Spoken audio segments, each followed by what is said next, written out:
Right. Hello and welcome back from that lovely interstitial. It was a nice little cozy Minecraft time.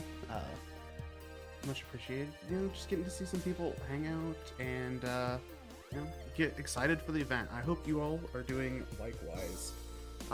So first of all, as we get back from that interstitial, I'd like to first tell you about how you can get involved and donate to our excellent partner Lavender Rights Project. Uh, Pinned in the chat right now, there is a link to donate there. But as well, you could also use the exclamation point donate command in the chat and go check out the Tiltify campaign where you can donate. And while you're there on the Tiltify campaign, we do have an incentive coming up for our very first run, so it'll be a short time. That one needs to be met by the end of this coming run for Undertale, where we can fight Sans Undertale himself. And speaking of that, while we're there, we already have one donation coming in that is going towards that incentive to fight Sans Undertale from Newt for $20 saying gaming.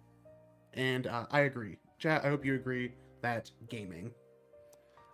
So, along with that, we heard a lot about some of the upcoming runs. You can also see the full schedule in chat, the exclamation point schedule command, and get an idea of what kind of fun events we've got coming up for the rest of the weekend here. Get excited for all the events coming up. 3-pack days of excellent gaming, as it were, and eventually, we'll see plenty of various different speed runs. But right now, first of all, we're getting ready to see Undertale coming up first.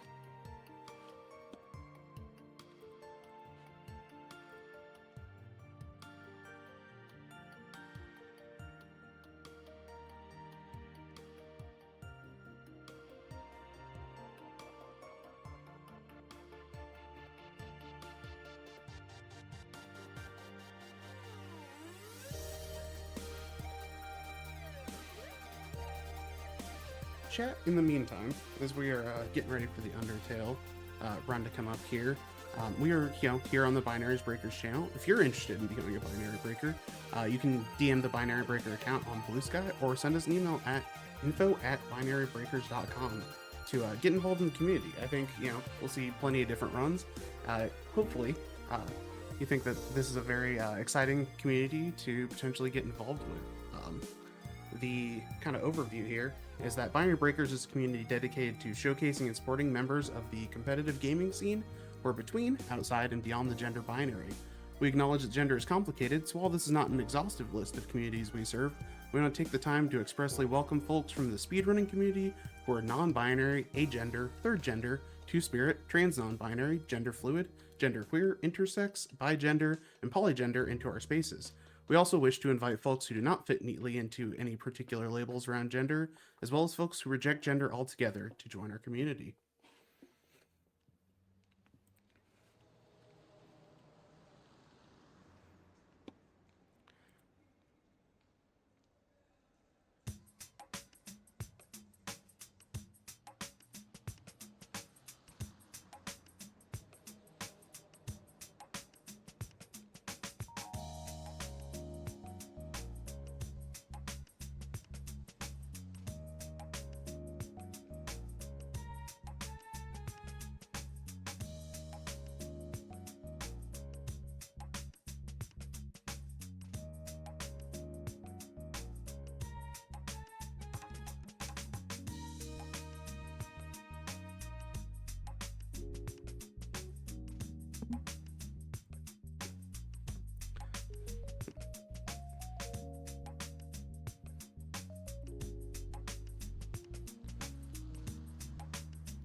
So I know we are working on, we're getting set up for our first run of this event, but if you're excited about other events coming up from Binary Breakers, the Breakout is our Spotlight series, which aims to uplift members of our community throughout the year.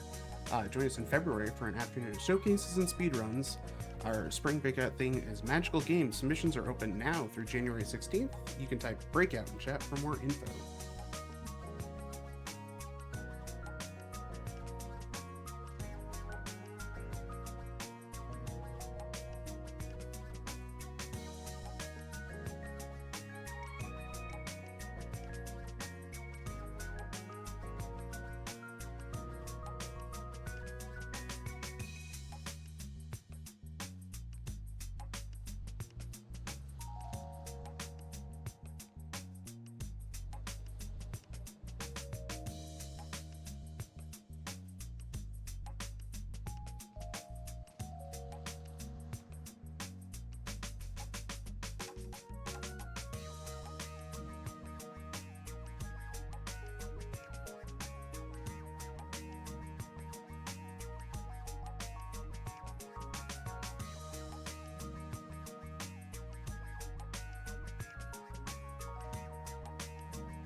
All right, everyone.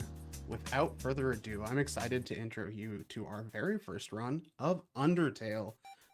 We've got Vaen coming up, and they will be working on the neutral route category of Undertale. You know, a fan favorite, an exciting one to kick off the run with.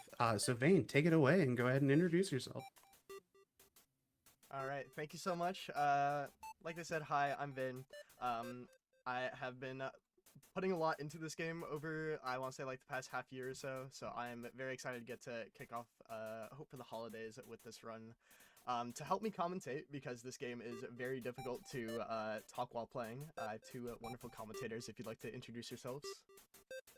I'm Evie. I run this game on and off, and I've been around speedrunning for around 5 years now.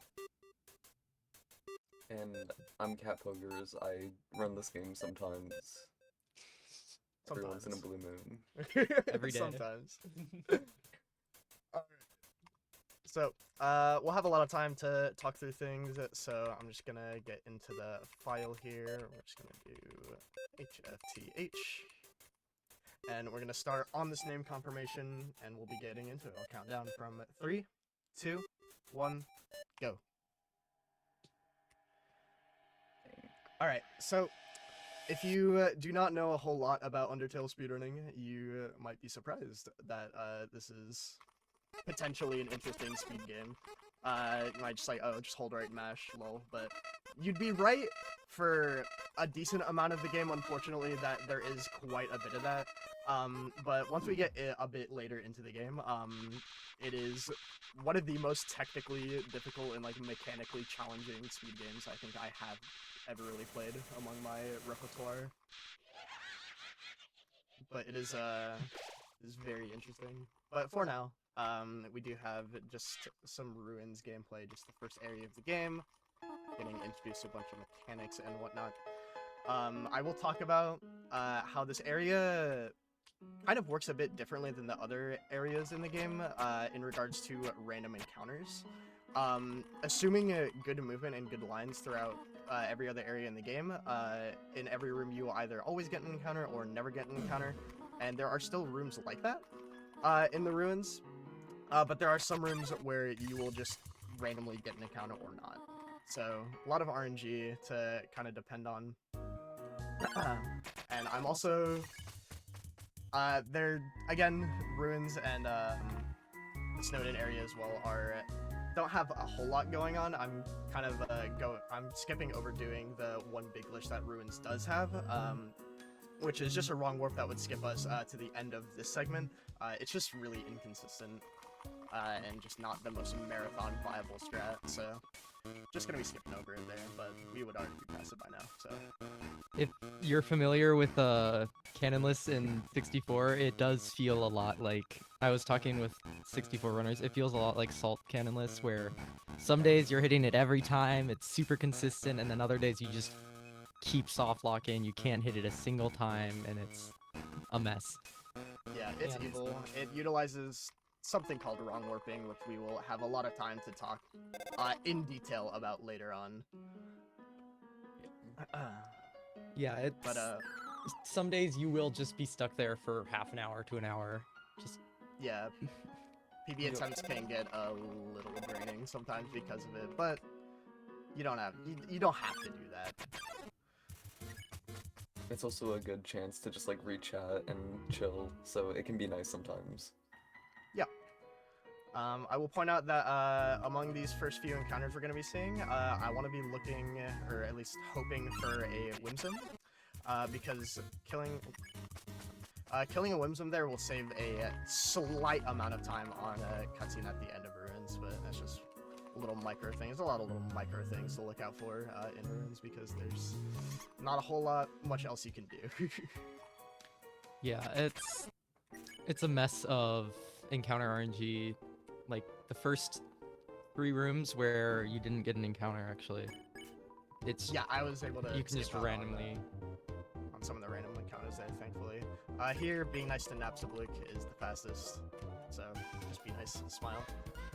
If you miss menu here, you're losing like a couple minutes or something ridiculous. I don't know exactly, but thankfully not mismenuing. And we're just gonna be kind of walking to the end of Ruins into Toriel's house. So a lot of downtime here, Zachary. If you have any messages you want to read out or any donations, it'd be a great time. Yes, absolutely. We do in fact have another donation that is going towards that Sans Undertale fight, coming in from Regali for $10. So excited! We're making great progress towards that incentive. Excited to see that at the end of the run. Absolutely. I mean, who doesn't want to see the Sans Undertale fight? It is a classic of the run, truly. Very classic.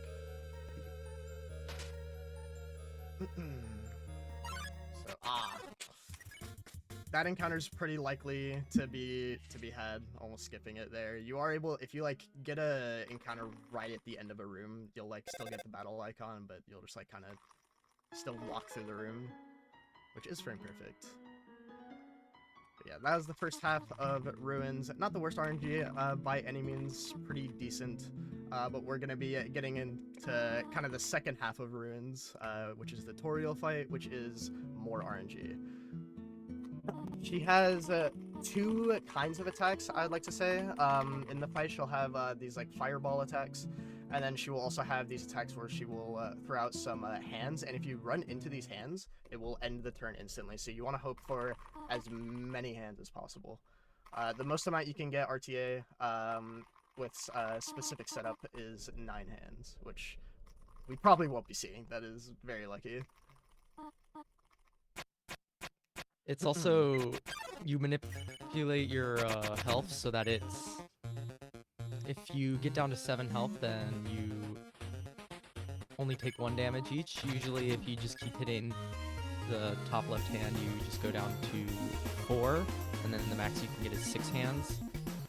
But by using one of the attacks, you can take just 1 damage and then get 8 hands.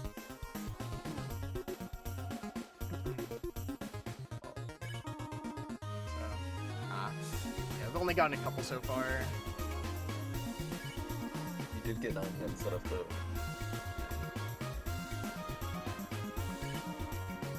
Oh my goodness. She hates me. She loves me not. Sigh. Wow, yeah. So, at a top level, as you can imagine, this can be a bit of a run killer. But we're in a marathon, so we're just obviously gonna take whatever we got. But like, wow, that was, yeah, definitely on the lower end of RNG you want to be seeing. Was that, what, 2 hands?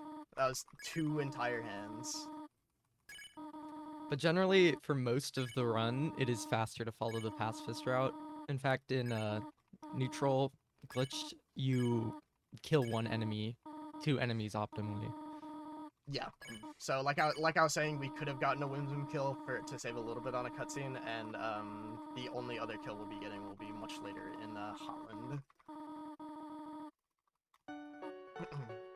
And since we're gonna be doing a lot of it, I will talk about kind of how we're mashing through text here. Most of everyone is going to be doing what's called piano mashing, where we're cycling between ZX, Enter, Shift, so that way we are confirming a text box and advancing the text box right after another. We're just cycling those.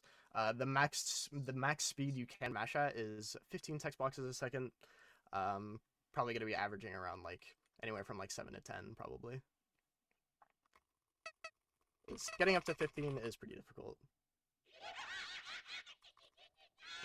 A bit physical on the fingers for sure. But that's the end of Ruins. The most RNG heavy segment of the run by far. Most of everything else is going to be just kind of influenced by yourself, thankfully. I think the only other like actual RNG stuff we have left is like 2 attacks in Snowden on Dog Marriage and Greater Dog. Greater Dog, Yep. You can save like 3 seconds with a dog skip. 50-50. You just hold down and it skips the turn. But yeah, Snowden's gonna have kind of just a lot of walking and a lot of mashing. So again, Zachary, if you got anything you want to talk about, great time. Yes, absolutely. So first of all, I want to give another quick reminder on that incentive for the fight against Sans Undertale himself. We've got $30 going towards that. We're trying to meet the $150 goal on that. So we've only got the length of this run. It's got an hour 10 estimate. So chat, you know what to do on that one. Got to keep pushing because we want to be able to see that one. Yeah. Oh my goodness. Yeah. There he is right there. There's the guy Sans Undertale himself. Foreshadowing. Absolutely. As well, we've got a poll open for a run coming up later today for Ed and Eddie. That is, let's see. For, yes, the size of Ed Double D's head size. So we've got a vote for Big Head versus Small Head going on. Big Head is in the lead, so you can get a 2-for-1 of putting your money for donos towards both of those. I'm honestly not sure what the size of head means exactly. I can infer maybe, but I'm excited to see however that turns out either way, I think. So make sure you're heard there on the donos. Absolutely. That Ed run is going to be very sick, by the way. I know Sindark has put a lot into that run recently. So that's gonna be a banger for sure. Yeah, any run that the category is all scams, I'm immediately like, okay, Yeah. what's going on here? I'm in. So you notice I equipped the Tough Glove back there from the box, and that way we're gonna have our stick in our inventory, and these dog enemies here, we're gonna be able to just kind of use the stick, and they're dogs, so they enjoy the stick, and we'll just be able to like spare them instantly. There's also, I will mention on that attack, or on that fight, there's a 1 in 200 chance to get a just like random other enemy attack. It's always the same one, but it's a random 1 in 200 chance to just get some other enemy attack. And I have actually gotten that on a couple different times recently, actually. I got it like either last night or 2 nights ago when I was practicing, and then I also got it on a hotfix appearance. Which is really funny. It also loses time. Yeah. It is just slower. You have a 1 in 200 chance to just lose time. There's also fun values, which are also basically, like, there's a few of them that are just very small chance to just lose time. Yeah. The main ones are phone call and Gaster. Here I'm gonna go for a funny like 1 in 30 skip. It is probably not gonna work, but we can use a possible encounter here to just skip this cutscene really early. Did I do the setup right? Yeah, you did. I feel like okay. I for some reason I felt like I did another weird movement there. But yeah, if you get an encounter at the right time there, you will just kind of like slide into this cutscene, and you'll just be able to like kind of walk past it. There is a tool that top runners use that by using the way that the snowballs move, you can see the RNG and then do the proper amount of steps to just get the encounter. Yeah. And then you can just flee that encounter and skip dog marriage entirely. Oops. Don't want to press the switch twice. Just hitting the switch in the tree, and then the button just solves it. Wow, how'd you do that? Very complex things going on here in Snowden. And then here we're going to misunderstand how this puzzle works twice, just because that'll make it so we don't have to do it. Simple as that. There's a bit with choicers in this game, which are just like the text box choices. There's a little bit of delay when the text box pops up, so you're able to just use that. Here, we're going to be doing the ice puzzle in a bit of a funny way. Getting on a specific pixel and subpixel alignment, so we're able to just slide off the button like that. Don't have to wait for the cutscene or anything.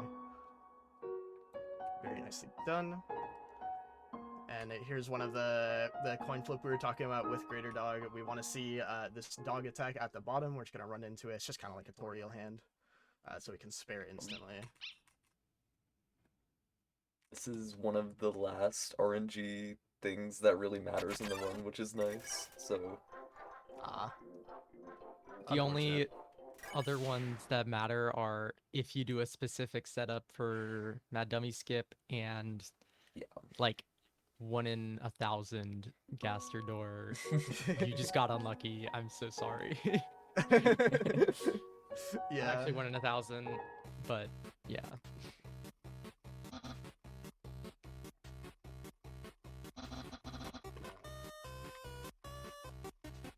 We just kind of have a lot of more mashing ahead of us. We're going to be not falling into the death trap that they have tried to set up for us here.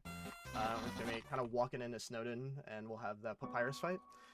So if you want to squeeze in a couple messages real quick, Zach, you got a decent chance. Yeah, absolutely. First of all, if you're just joining us, I wanted to give another shout out to the charity that we're raising money for this event here, the Lavender Rights Project, which is a Black trans feminist organization committed to dismantling oppressive systems that disproportionately harm Black communities. We believe that those impacted by injustice are the architects of liberation, and we ground our work in their lived experiences, resilience, and leadership. Through policy and legal advocacy, movement lawyering, community organizing, and wraparound supportive housing, they build pathways to justice, empowerment, and systemic change. For more information, you can visit them at lavenderrightsproject.org. And in the chat, you can use the !donate to donate in support of the Lavender Rights Project, and also send some money while you do so towards our incentives and our bid wars that are open for Fighting Sans Undertale and for the head size of the Eds in our Ed, and Eddie run coming up, respectively. Absolutely. So in the Papyrus fight here, we're just going to be getting sent to the capture zone like 3 times. It is a lot faster to do that. And then just to say no to fighting him again than to just do the actual fight. The actual, like, real fight takes so much time. yeah. I thought you were just really bad at this fight. It's hard. Dude, it's really hard. It's like the bones are too big. What am I supposed to do? Jump over them? How? I only have 2 buttons on my keyboard. Right in the seat. It's not possible. Yeah, also that bone in the room there has collision, so like you do want to actually be careful on that. I just hold left and then tap down when the screen fades in. Yeah, same. So one more time here. And then we'll be getting into really where the run kind of where the run really starts, if you want to say it like that. This is where it'll be where. Just, I don't know what I'm trying to say, but it gets wild if you are uninformed about how this route is as a speed game. So, Almost like I had that said, just one more time there, and we're just going to be saying no to Papyrus. We're going to be very careful to say no to fighting Papyrus again. Surely no one has ever accidentally said yes to Papyrus in anyone's run. No, that would literally never happen at like a top level.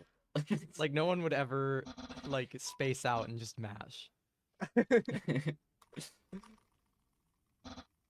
So, like I was talking about, using that delay with the choices there, just to help time it out a little bit. If you're mashing fast enough, it'll be very apparent when it's about to pop up. So into Waterfall here, I'm just gonna start out by switching it, my menu to Cell. That'll be for Skip coming up here.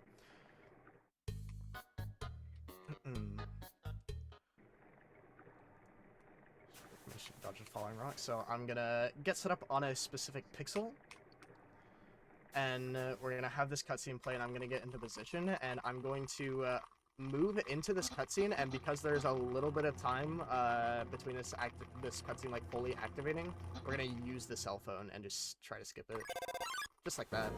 So that'll be able to give us movement during that cutscene, and that saves about 30 seconds. I also hope you really like this song, because we're gonna be hearing it for another like 30 seconds or so while we move through the rest of this area. Unfortunately, doing that doesn't work pretty much anywhere else, because the only reason it works is because of the 5-frame delay before the cutscene starts. Yeah. So here we're getting into hardest part of the run, honestly. Into the pedal section. Ew, no! And there I'm just dropping the stick. That'll be nice for menuing later once we obtain the kind of our prized possession for this run, which will be the punch card. Are you grabbing 2? Grab 2 punch cards. Yeah. No, that's the strat. That's greedy. I can't. I gotta leave it for the next people to come by. Yeah. I can't hog all of them for myself. But you need new fence. Yeah. But like, Come on. come on. The ice cream's so good though. Pretty please. But in this section, we just have, she's gonna kind of throw spears at our like current position where she's ready to throw them, so we can just kind of be at the bottom and then just kind of move out of the way like that. Ideally, you want to get like a little bit of good RNG to hopefully not have to like do any like stepping back or anything or like stopping, but for the most part, you're able to just kind of move through there like that. So the punch card is a joke item added that we are just able to kind of break the game into with. Basically, the deal with it is when you use it in your from your inventory, it'll have a little pop-up of the punch card. It's like, please come back or whatever, because you get it from the nice cream guy who wants to sell you more nice cream. But there is one frame in between you pressing use and the punch card actually coming up where the game isn't actually fully paused. So what we're going to be doing a lot of the time is getting onto a cutscene trigger, the pixel where a cutscene starts, and using the punch card. And when you close the punch card, it is coded to always give you your movement back. So we're able to just gain movement during cutscenes and just completely skip over them. We're going to be doing that into room transitions as well, because room transitions are also kind of cutscenes. And what that's going to do is that's just going to put us at the room's default point, which is just like a debug thing that was set during development. So just like that, releasing the movement keys and putting them back down will just let us warp halfway into the room, pretty much. Not like halfway, but There's a default position in every room. Sometimes it's at the very end of the room. Sometimes it's actually slower to wrong warp in. yeah. But most of the time it is faster to wrong warp into the room and spawn at the default position. So here's our first big kind of cutscene skip. It's also the worst one because there's no like real Yeah, visual cue. I went really early there. So what I was doing there was menu buffering. I was just hitting my menu and a movement key on the same frame, and that just lets me advance 1 pixel to be able to get on the proper trigger. So any cutscene skip we'll be doing, we'll probably just be referring to as a PCE or a punch card exploit. And that was our first one there, just kind of skip over Onion Sun. But yeah, we are going to be using this thing pretty much everywhere, such as there, like that, on the Monster Kid, and just to completely skip over him. We do not give a lot of screen time to this fellow. Yeah. Unfortunately, all of his pretty much all of his cutscenes are very skippable, at least in some way. Like there. And actually, the then last one of these is slower to use the punch card on. It's true. In this room, if you hold up, down, and right, it just gives you like double movement speed for whatever reason. Because the room is 1 pixel wide. And thank you for the reason. I don't know that much about this game here. I just kind of work here. I just kind of work here. That's what we call an overflow. If you hit your other movement or your other interact key during the frame that you before the punch card opens, you can interact with anything. And generally it's for text boxes, but it works there too. Yeah, we'll usually get text storage with it. There, we can just kind of gain movement during this cutscene there. I'm gonna kind of pre-fire an explanation coming up here for probably the hardest skip, the hardest single skip in the game. It's called Mad Dummy Skip. This is something called persistence glitch. What we're gonna be really doing is we're trying to exit the room on the same frame that the fight starts. And we're gonna be doing a specific setup for that. But that'll set the Mad Dummy room in a specific state of persistence, where when we come back to it after dying to the Mad Dummy and we respawn, it'll think we just have completed the fight. It's the most like layman's terms way I can kind of explain that. There's a lot of weird behind the scenes code stuff going on with it. It's very strange, but it also very difficult.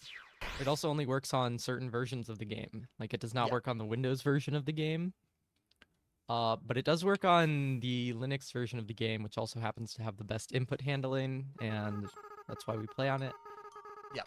As well as Mac and Xbox, if I remember correctly. Yes. A Mad Dummy Skip on an Xbox controller. Xbox is really funny because it's technically the fastest because you can do Mad Dummy Skip and play on Japanese. It's weird. But you can't use keyboard at all, so it's like... Yeah. Most console versions you can actually plug in a keyboard and play on that. So I'm gonna quiet up here. Hopefully hit this. There's an overflow. Again.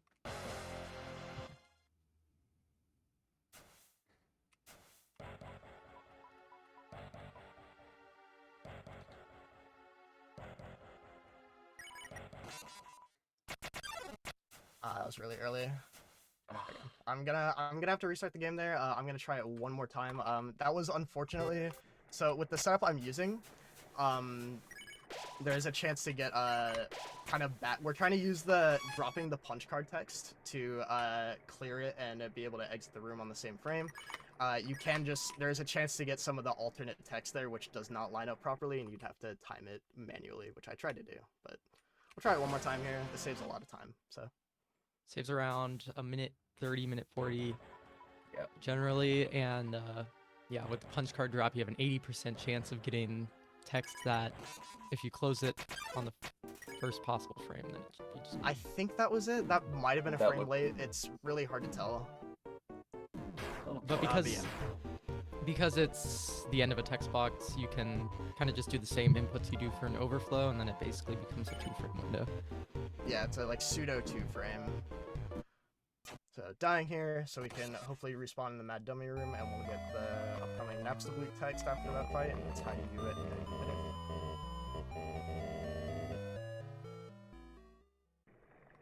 We didn't. We were a frame late, so I'll try it one more time here. Oh, is that? No, yeah, you got it. You just had saved Yeah. in the room before. Oh, right. Yeah. Okay. I forget that's how that. Okay. So we did get it. Nice. Okay. It could have Hey, actually let's been bad. go. You could have gotten. yeah. If you didn't save wrong warp into that room, you would have just black screen. Yeah. Trying to get a little skip there. But I want it more importantly. Oh my goodness. Trying to get the strong warp here. Some of these loading screens are into the rooms are a bit longer, so you have to let go of your arrow keys for a little longer on some of these, and that still trips me up a bit. But just wanting to take that safety save there, in case anything goes wrong. The main thing that really can go wrong, other than like missing any particular big skip, is if you don't close the punch card in time for a wrong warp, you will not be able to gain your movement back, and you will just soft lock. Some people time closing the punch card. Some people just mash. I just mash because you can close the punch card with ZX enter or shift. So I just piano mash after every wrong warp. So I can't. My fingers can't do that. Actually, no, I don't I'll- piano mash. I do Z and X. So coming into this room here, we're gonna have a pretty complicated 4-second time save. We're gonna come up to this flower. We're gonna overflow it, and then clear the text with the punch card still up, so that we can close the punch card there and get our movement back. We're gonna come over here, go to sell. And then after you mash this text, you have to open up and call again so that you have text up so you can regain your movement. Yeah, we're basically just trying to. It takes away our movement like 3 separate times or whatever, and just all of that is just to make sure we can still retain movement for when this cutscene ends. This way, since we're over here, the camera doesn't have to pan all the way over to the flower, and we can also get some text for an overflow wrong warp, like here. So we're just clearing the text as we're getting onto the screen transition, and that'll do the same thing as just a wrong warp. Gonna be PCing that Monster Kid bridge here, and we're gonna be coming up on a trick for one cycling Undyne. That's very difficult. So you have to PCE, Nice. and then you PCE again, called a PCA, punch card advance. And Yeah, you that- scoot 1 pixel forward, and then when the cutscene starts, you do a wrong warp off of that, off of the fight starting, and then you can just walk to the 4th notch after the sign, and you only fight her I once. felt like I stopped like slightly early, so there's like a chance that I might not be able to. Look, It's when you more do generous this than you properly, think. you will like Yeah, barely outrun Undyne. Is it more generous? Okay, it's so fair generous. enough. So we're gonna get up to the last attack here, and then we're gonna actually just get hit by everything, because being low HP here will set up for a skip a bit into Hotland. Fail. And And then serious we're skip. just gonna flee. And then we will just barely outrun Undyne here. As we get into the real meat of this run is in Hotland. Missing that PCE there. I just didn't get my menu open properly. But that's fine. That's not a big loss at all. It is fine for Um, neutral. However, if you do that in TPE, you basically have to reset because PCing the cutscene treats it as if you poured water on Undyne. So it saves like, 5 seconds in neutral, but 50 seconds in true pacifist. Yeah, it's Yeah. ridiculous. Hotland has something going on pretty much in every single room almost. It is a very fun area to run through. Coming up here is going to be our one actual required kill here. This will get us to level 4. In combination with being level 4, we're also going to be grabbing the burnt pan in these next couple rooms here. And that'll just help us a lot on the final fight being Asgore.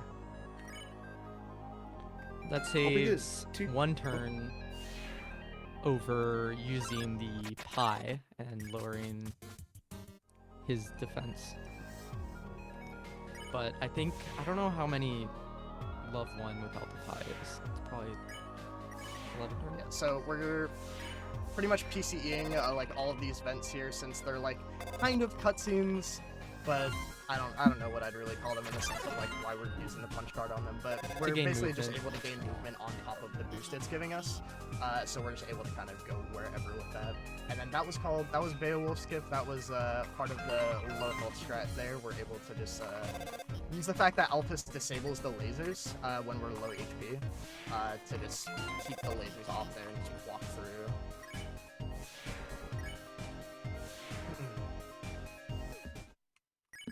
All right, before we get too far deeper into Hot Ones, since it sounds like we're getting into the meat of the run, mind if I cut in with some messages here?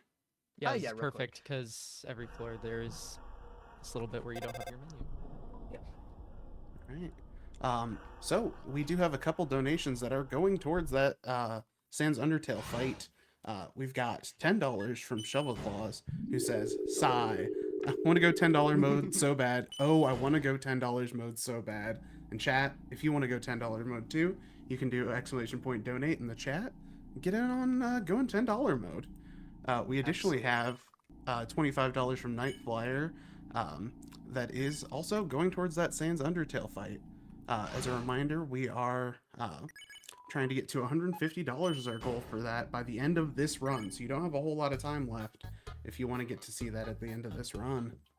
Absolutely. So I will point out, after skipping the whole cooking with Mettaton there, we went back down to the first floor before going up to floor 2. And that's because there's that one room that I went back to on the first floor that will give us our menu back, because skipping Mettaton there takes away our menu. Also volume warning for this one. Might not actually be that loud on stream, but yeah, Toby tried to create like a text box that moves with you, so when we PCE that, game doesn't like it very much.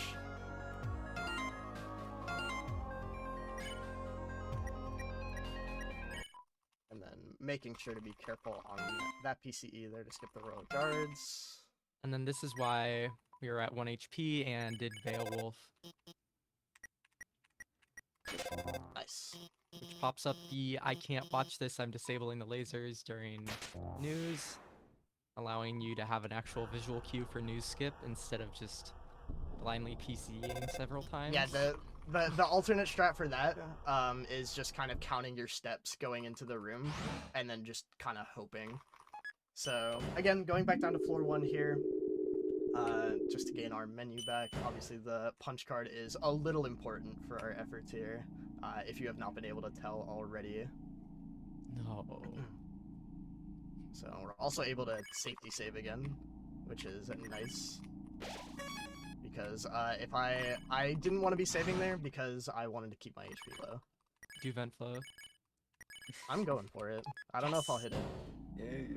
So there's a strat called Clover Flows where if you info the punch card in certain scenarios, like right before you gain your movement back, you have text up, and then basically does the same thing as an overflow. But Yes, dude. Oh my god. I wanted to hit that so bad. I'm so happy. that was so fire though.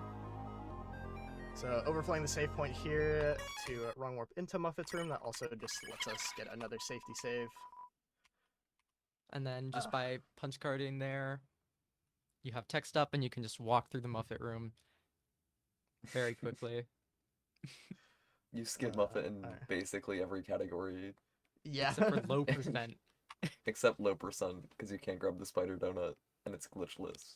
So, Well, no, low percent isn't glitchless. You just can't pick up the punch card. well, yeah, but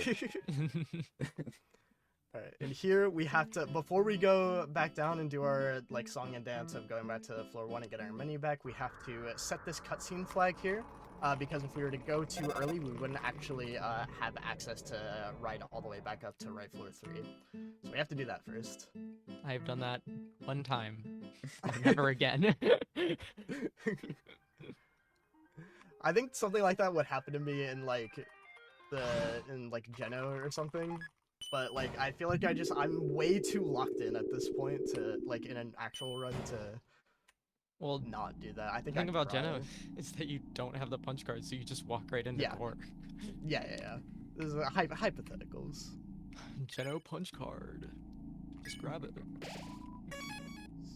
Taking another safety save, and we're gonna be heading into, for its length, the most mechanically dense part of the game. Also, I've been overflying these elevators because there's no reloading screen here.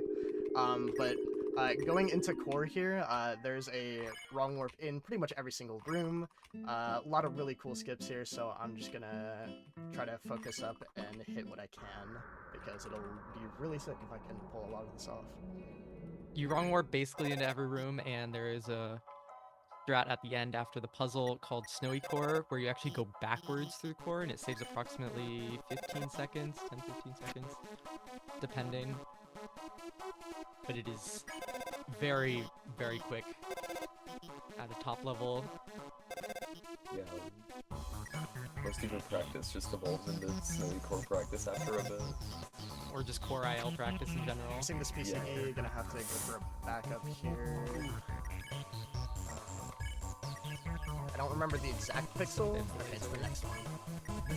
Okay, there we go. So I'm just gonna walk up into this room like that. And then, yeah, here we're gonna be coming up on snowy cores. Where it's gonna be really cool if I can pull it off. So it is just a ton of wrong warps back to back. By overflowing the puzzle, you can and probably do more, but who would ever do that?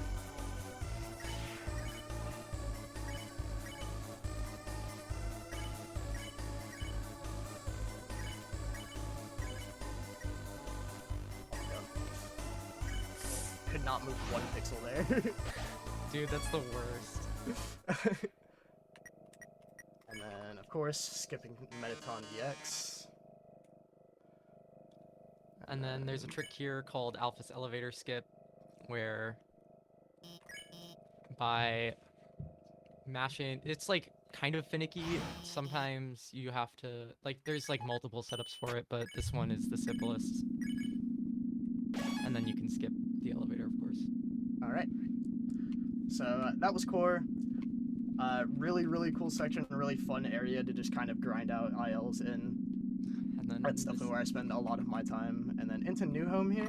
The worst? Definitely still have a bit going on. The problem is there's more going on than you would think, and you can lose so much time.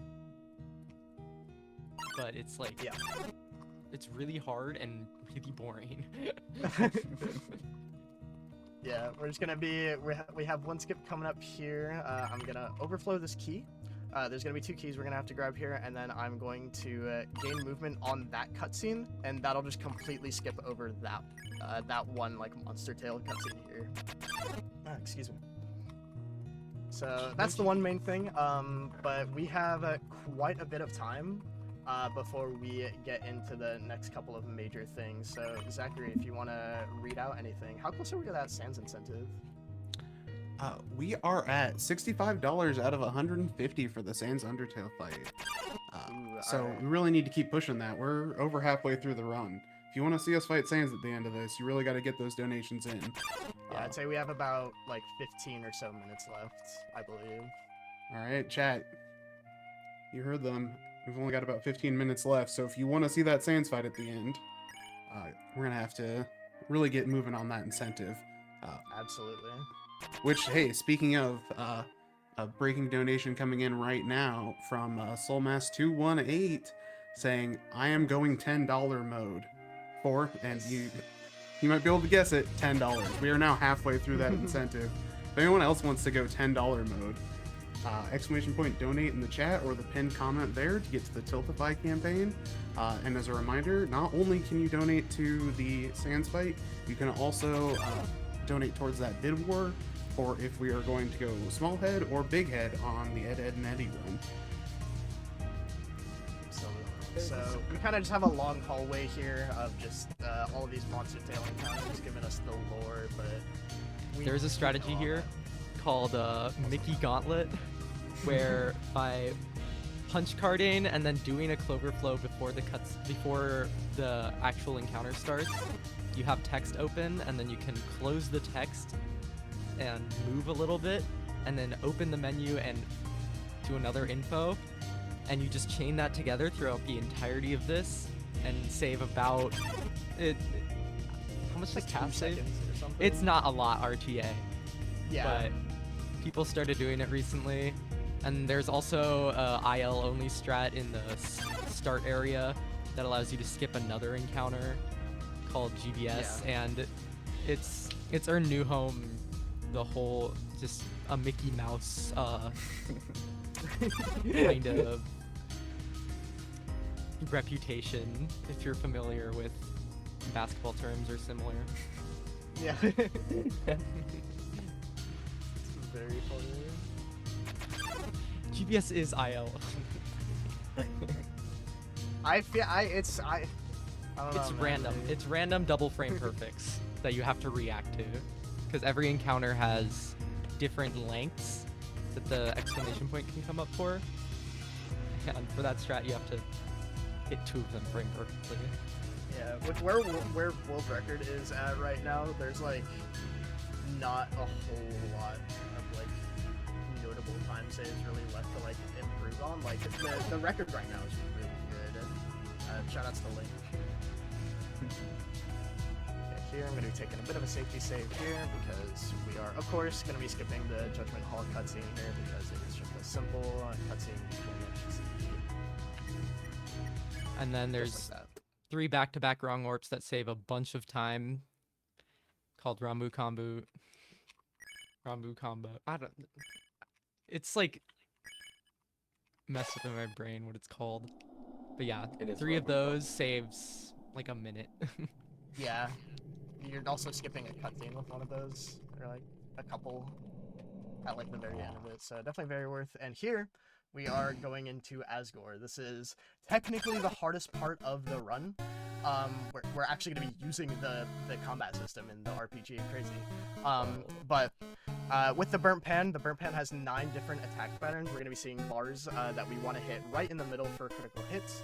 Each of these critical hits is going to be a 30 FPS frame perfect, because this game runs on 30 FPS. So just trying to hit as much of those as we can. It's very difficult, but the fastest we can complete this fight is 9 turns. That is hitting all 36 frame perfect inputs in a row.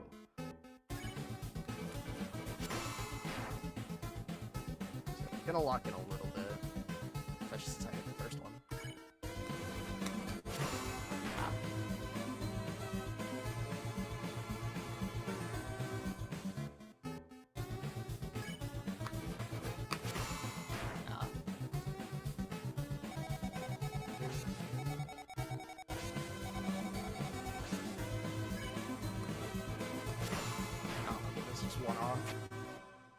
Yeah, this fight with like any kind of nerves or anything is just super difficult.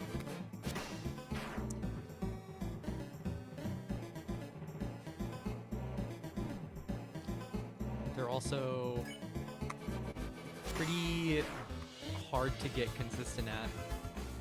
Yeah, you have to spend a lot of time in the mines. How does Link do it? I don't know how Link does it. Shout out to Link again having a quad world record of 75 in a row. Not 75 bars, 75 like 4 in a rows. It's wild. But I don't know. We at least got 2 here, so I can walk away with 2. Doing this fight in a marathon is very difficult. But it is what it is.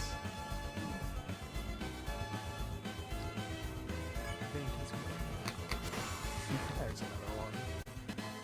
There they are. Yeah, I don't know. This is gonna be like a 14 turn or something. I'm not even counting. Approximately every 2 misses you get is another turn.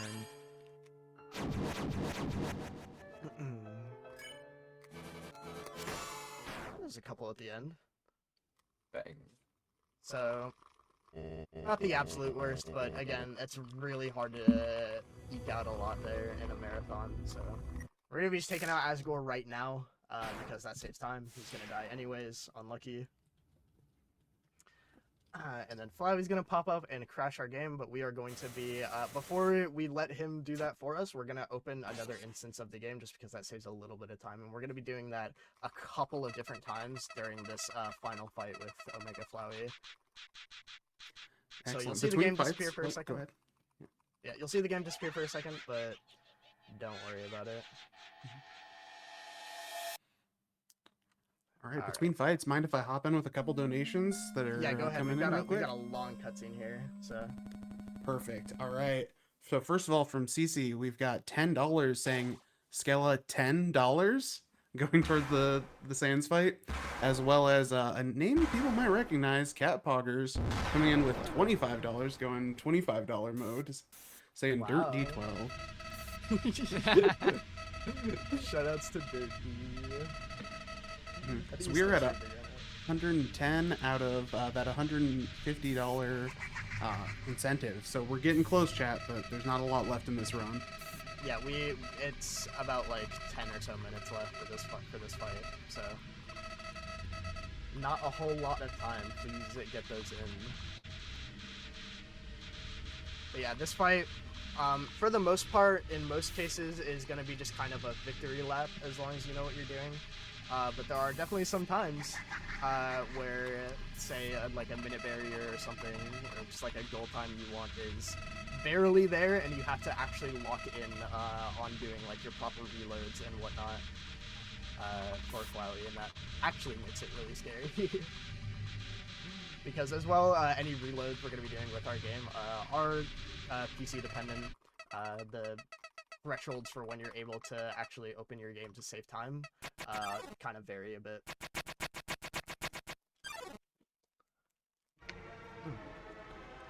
Shout out Actually, Olax. there was a run Yeah. by Olax where it was 2 seconds to spare in Flowey for 51, which is top 5, and Yeah. really, really, really difficult. And there is actually an RNG thing that if you pick a side, loses 2 seconds, but if you go in the middle, you lose 1. And most of the time it doesn't matter. But Yeah. and there's also like scrap. It was just one of the most anxious Floweys I've ever watched. Especially because he got a 10:59, which is really fast. 10:58 actually. Which is Oh yeah, 0.5 golden off. Flowey. Yeah. Yeah. So here we're gonna have these multiple phases with the other souls here. We just have these little like battle segments. We cannot actually die during these, so we're just gonna be kind of going straight for the act button. Come here, please. You can tell where exactly the act button is gonna be on this one, judging by which way the knives move there. We also cannot die. I already mentioned that we can't die in these segments, so yeah, I'm just gonna be trying to sit pretty much wherever the act button is gonna be, and just kind of spamming away. And no top runner would ever miss. Would ever misread the swords. No top runner would ever misjudge where the act button on the left Surely no player named Morality, whatever. I wasn't gonna put them on blast. That Flowey was. And it was It's also- still a 52 after all that.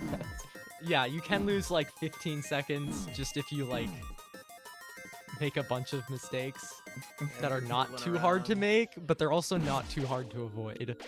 So it's like it's right in that perfect middle ground where like you don't feel like you did very well if you just hit it normal, but if you mess up, you just like it's like happens enough where you feel like just like, oh my god.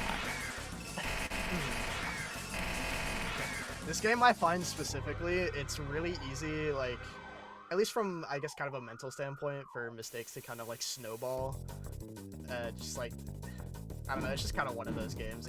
This game's really hard. You wouldn't expect this game to be really hard, but it is really hard. I would just like to say, watching this from the speedrun perspective, as someone who's only played it casually, it looks really hard. Yeah. That being said, though, it is very accessible to get into. You don't need to do like absolutely everything I'm doing there, or whatever a top runner might do.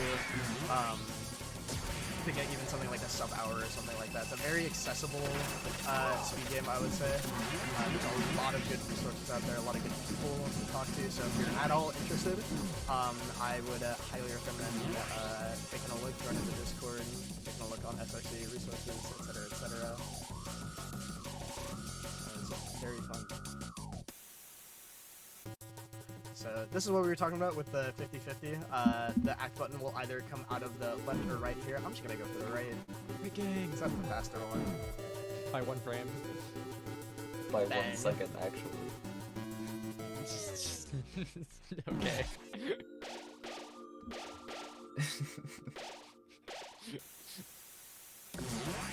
There's a rivalry between right and left. Where you A long fought war. long fought war between right game and left game. Many teams have been shown from above the Alright, so just a couple more phases here for the hearts before we get into kind of the second phase of the fight, where our whatever we've been doing, there's not like been a whole lot that we can actually lose time to, assuming no silly stuff like that. But we're gonna have to be hitting the fight button a bunch of times here on this next phase. And we're going to be having to time a few of those a bit more precisely to try and set up for just a kill, which we'll just save on like using that. Save maybe like 5 seconds or something. Obviously not a big save, especially in a marathon setting, but it would be cool to kind of show off here.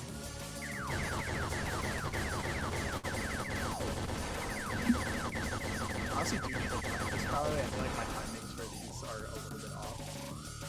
Yeah, I need to as well.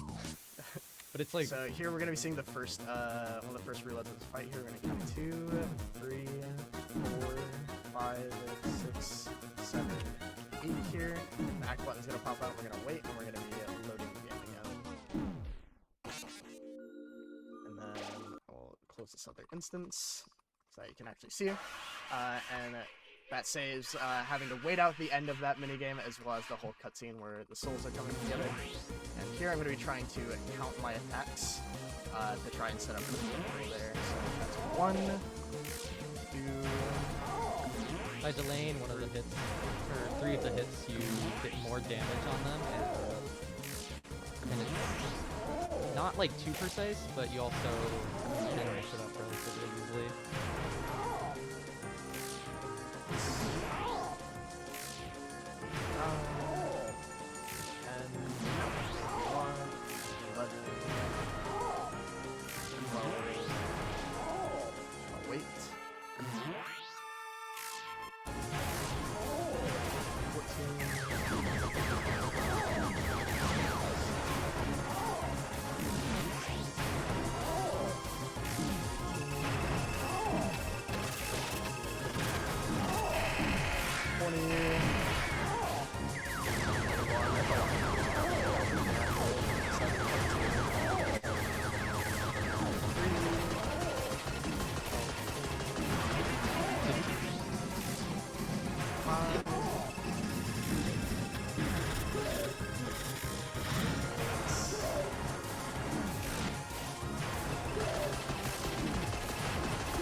Bang. Nice little quick kill there, and that is pretty much the end of the main gameplay here. So we really only have like a minute or 2 left or so to get that incentive in. So Zach, if you have any last second messages, go ahead and let them know. Yeah, absolutely. I'd like to remind everyone, we're raising money for as part of this charity event. We are raising money for the Lavender Rights Project, which is a black trans feminist organization committed to dismantling oppressive systems that disproportionately harm black communities. They believe that the most impacted by injustice are the architects of liberation, and ground their work in the lived experiences, resilience, and leadership of them. Through policy and legal advocacy, movement lawyering, community organization, and wraparound supportive housing, they build pathways to justice, empowerment, and systemic change. For information, you can visit lavenderredsproject.org. And gamers, we are $30 away from that incentive with a recent $10 from Elite Spud, who said cash for the Ed Boys, which is a reminder you can get a 2-for-1 on going towards the Sans fight that we are very, very close to needing to hit that incentive, as well as putting money towards the bid war for the Ed, and Eddie. Yeah. We're gonna need that $30 like right now, pretty much. I'm gonna be skipping, so there's a couple reloads we can do here. I'm gonna be skipping out on this first one, just honestly for stream tech reasons, since I have to like close other instances of the game for it to pop up on the capture. So I'm just gonna let this one play out here, and then I'm gonna fight Flowey on this next reload, and then that'll be time once we walk through the door at the end. The other reload skips the fade out of the white. Saves a couple seconds. So. And I have excellent news on that, the incentive. We have just got $30 from the Valiant Sun. Oh, that's time. Right. We've got $30 from the Valiant Sun saying $30 mode to hit that $150 incentive. The 56. Thank you so much. 56 is not bad at all for a marathon, especially missing Mad Dummy skip once. Oh yeah. Yep. That is phenomenal, I would say. But yeah, so that was a neutral run. And thank you, because of your very generous donations, we are gonna get set up real quick for that next incentive for the Sans fight.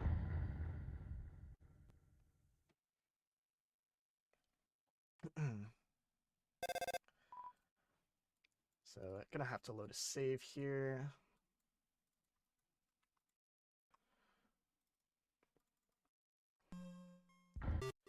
All right, so we're set up here in the last corridor. So I am, I'll be ready whenever we're ready.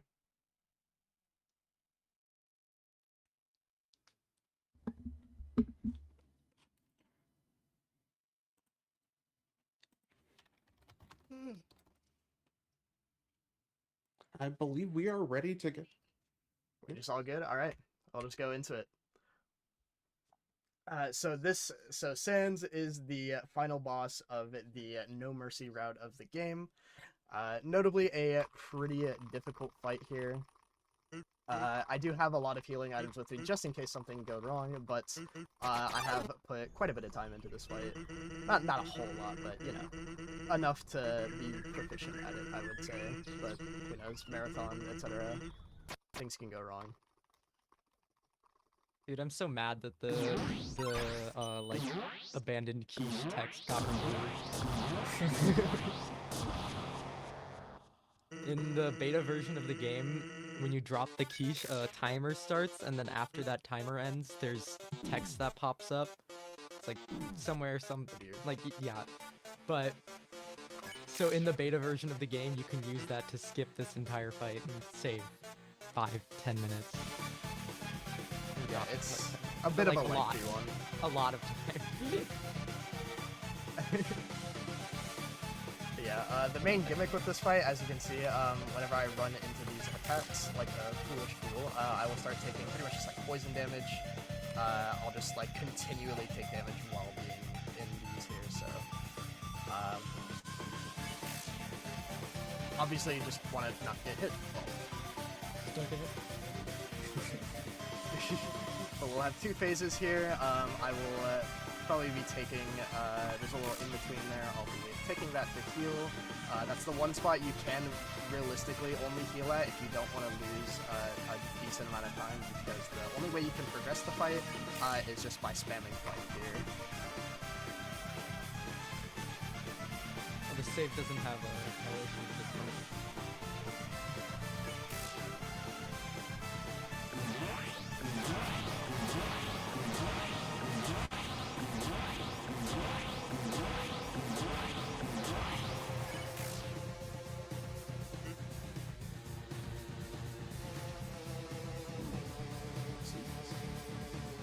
We're coming up on the end of the first phase here, so it should be okay.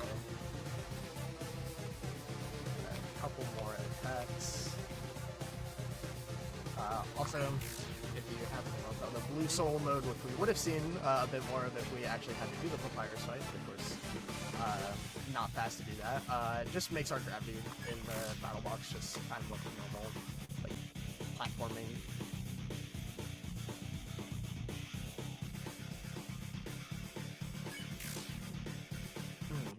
And that's the first phase. He's gonna try to get us to spare him, but don't do that. You just got dunked on. We're not getting dunked on today. And these are all random, just cycling through. And then he's gonna add bones to the UI elements here. I think at one point I was doing like a race or something. Yeah. I am terrible at that attack, so I'm just gonna take another safety heal there. And actually, healing loses more than it loses like a lot of time in Sands because every time you don't fight, you get like a full extra attack, and unlike most where it's just a few seconds, it's a lot in Sands. As some of the attacks go on forever. Yeah.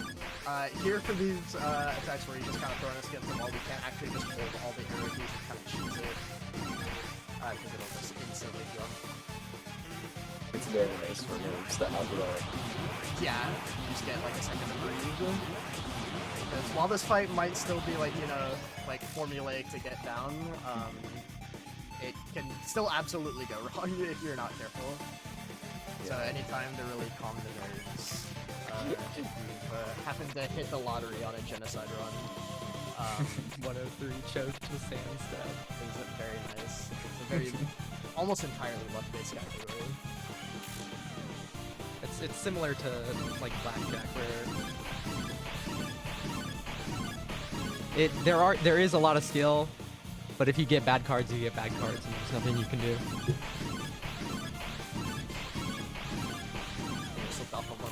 There for a second. Alright, so here we have the final special attack here. Just gonna throw everything at us. You do the hold right thing. You don't. Almost getting that pull there. That would be nice. There's a strat you can do where if you hold right at a certain time, you misalign your heart, and you can just go through all the bones. Because there's no frame where your heart is like in any of the bones, so you just kind of like go through all of them. And that's the fight. Hey. Technically kind of not the fight, but I mean the rest of this is just a lot of waiting. So for all intents and purposes, that's the fight. So thank you so much for reaching that. I'm glad I get to show off that as well. And that's gonna be it from us pretty much. Thank you all so much for watching. Thank you for taking this run. I am glad to get to show off this game as always. You can find me twitch.tv/Vaen_SR. I'm on Blue Sky as well at vaensr.bsky.social. I'm just kind of around doing whatever usually. I'll be around. If you guys, any commentators, have anything you want to shout out, go ahead. Shout out out Capo Olex SR. That's my goat. He's like super underrated. Absolutely. That's Where so can we true. find you? I would say you're also underrated. You can find me twitch.tv/catpogers. That's with 1G. That's basically it. Or like Twitter, I guess. And Ivy, if you have anything. I mean, you can follow my Twitch, Ivy Poisoned, IVEY. I'm not super active on any other social media, so. Yeah. But that'll be it from us. Thank you so much for tuning in. Stay locked in for the rest of the schedule. The entire weekend's super sick, so stay tuned. Thank you to our runners for that. What an exciting opening run to have Undertale. I'm sure a fan favorite. I was excited to watch that the whole time. That extra Sans incentive was so fun to get to see. So I appreciate you all for donating to a good cause to be able to, get to see that for our first run.